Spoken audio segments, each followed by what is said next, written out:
के बीच अपने YouTube channel विकास वाणी के साथ एक बार फिर से आया हूँ। आज मैं वर्तमान समय में विश्व के सबसे संगीन मुद्दे विश्व स्वास्थ्य संगठन की नाकामी को लेकर आया हूँ। विश्व स्वास्थ्य संगठन इस कोरोना महामारी में पूर्ण रूप से नाकाम रही है। कोरोना वायरस से उपजी कोविड-19 महामारी को लेकर विश्व स्वास्थ्य संगठन यानी WHO की भूमिका भी संदेह के दायरे में आ गई है। अमेरिकी राष्ट्रपति ट्रंप ने तो उसकी खुली आलोचना कर डाली है। सवाल उठ रहे हैं कि क्या WHO ने गंभीरता दिखाते हुए पर्याप्त कदम उठाए? क्या उसने चीन से सही सवाल पूछे ताकि इस बीमारी के संभावित खतरे को लेकर कुछ भनक लगती? क्या इस महामारी को लेकर विश्व को समय से सलाह न दे पाने में नाकाम रहने के लिए उसे जिम्मेवार माना जाना चाहिए? WHO की स्थापना 1948 में एक अंतर सरकारी संगठन के रूप में हुई थी।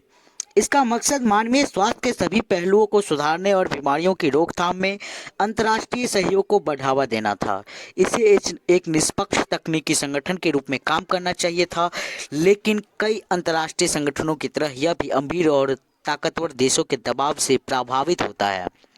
दवा कंपनियों के अलावा मानवीय स्वास्थ्य पर असर डालने वाले अन्य अनेक उद्योगों की लॉबी भी इस पर असर डालती है। WHO का कामकाज एक सचिवालय से चलता है। इसमें तकनीकी और प्रशासनिक सलाहकारों का अमला होता है। ये महानिदेशक के मातहत काम करते हैं। महानिदेशक का चुनाव कार्यकारी बोर्ड की सिफारिश पर सदस्य देशों द्वारा किया जाता है। किसी भी किस्म की आपदा में WHO से यह अपेक्षा होती है कि वह बिना किसी पक्षपात समय रहते कारगर कदम उठाए। इसमें महानिदेशक की भूमिका बेहद अहम होती है। उसे इससे फर्क नहीं पड़ना चाहिए कि उसकी निजी पसंद क्या है या उसके मूल उद्देश्य का इस पर क्या रुख है।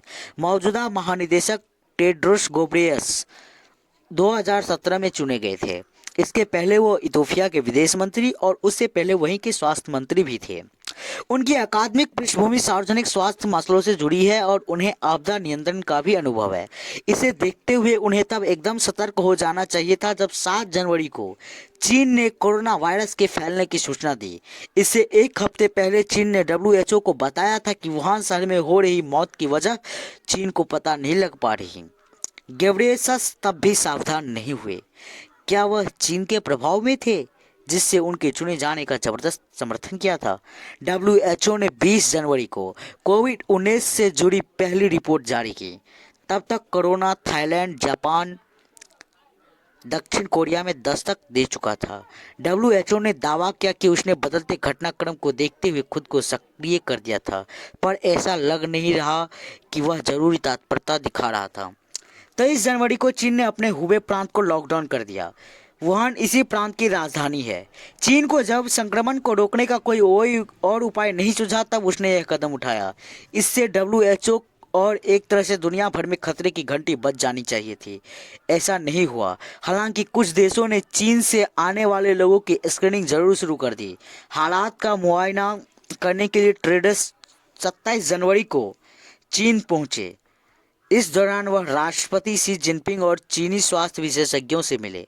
फिर उन्होंने शी की तारीफों के पुल बांधे और चीन के सख्त कदमों की सराहना करते हुए कहा, यदि ऐसा न किया जाता तो यह वायरस और खतरनाक तरीके से दुनिया भर में फैलता। तब तक कोरोना 15 देशों में फैल चुका था। फिर भी टेड्रोस ने कहा कि कोरोना संक्रमण के नियंत्रण को लेकर चीन दुनिया के आभार और सम्मान का पात्र है। इस पड़ाव पर चीन का बेहद सहयोग जरूरी था, क्योंकि एक तो वायरस नहीं जन्मा और दूसरा केवल उसे ही इसके बारे में जानकारी थी, लेकिन ऐसा नहीं हुआ। टेड्रोस का रुख भी किसी अंतर्राष्ट्रीय संस्था के मुखिया जैसा नहीं था। उनका रवैया तब और संदिग्ध हो गया जब उन्होंने WHO चीन की संयुक्त टीम पर सहमति जताई, जबकि WHO की टीम को स्वतंत्र रूप से काम करना चाहिए था। आखिरकार 30 जनवरी को WHO ने कोविड-19 को अंतर्राष्ट्रीय चिंता वाली स्वास्थ्य आपदा करार दिया। यह ऐलान पहले ही हो जाना चाहिए था। लापरवाही का सिलसिला यहीं खत्म नहीं हुआ। 4 से 8 फरवरी के बीच WHO के कार्यकारी बोर्ड की बैठक हुई। वहाँ 52 सूत्रीय एजेंडे में कोविड-19 को शामिल तक नहीं किया गया। टेड्रोस ने केवल 2 संक्षिप्त ब्रीफिंग की। 7 जनवरी को दूसरी ब्रीफिंग के समय तक कोरोना 24 देशों में फैल चुका था।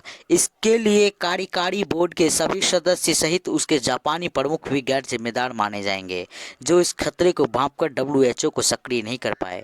डब्ल्यूएचओ चीन के विशेषज्ञों की संयुक्त टीम ने 14 से 29 फरवरी के बीच कोविड-19 के मेडिकल एवं तकनीकी पहलुओं का विश्लेषण किया।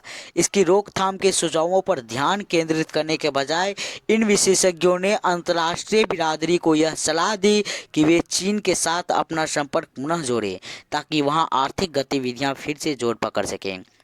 उन्होंने चीन के कदमों का पुरजोर समर्थन किया। चूंकि इसमें शामिल चीनी सदस्य अपनी ही सरकार की आलोचना नहीं कर सकते थे, इसीलिए इस रिपोर्ट को स्वतंत्र नहीं माना जा सकता था। कोविड-19 का प्रकोप बढ़ाता रहा, फिर भी डब्ल्यूएचओ उसे वैश्विक महामारी घोषित करने से कतराता रहा। उसने 11 मार्च को यह ऐलान किया। कुल मिलाकर इस मामले में डब्ल्यूएचओ का रुख उसके उद्देश्यों से बिल्कुल उलट रहा। उससे यही अपेक्षा है कि वह किसी जोखिम का स्वतंत्र रूप से आकलन करे, न कि किसी देश का पिछलग्गू बनकर, या वह चीन के पिट्ठू के रूप में काम करता दिखा।